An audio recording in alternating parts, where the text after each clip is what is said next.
జిల్లా రాప్తాడులో జరిగిన ఏపీ ముఖ్యమంత్రి జగన్ సిద్ధం సభలో ఆంధ్రజ్యోతి ఫోటోగ్రాఫర్ పై వైసీపీ శ్రేణులు దాడి చేశారు.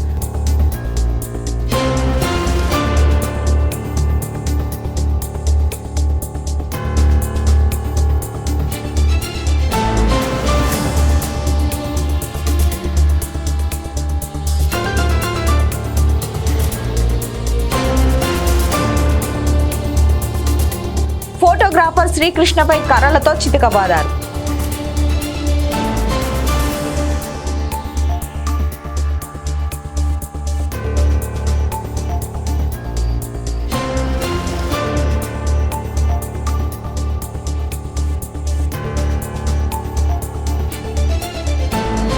మీరు ఆంధ్రజ్యోతి అని ఆరా తీస్తూ మరీ దాడి చేశారు. దాదాపు 1/2 కిలోమీటర్ వరకు కొట్టుకుంటూ తీసుకెళ్లారు. ఈ దాడిలో ఆయన తీవ్రంగా గాయపడ్డారు.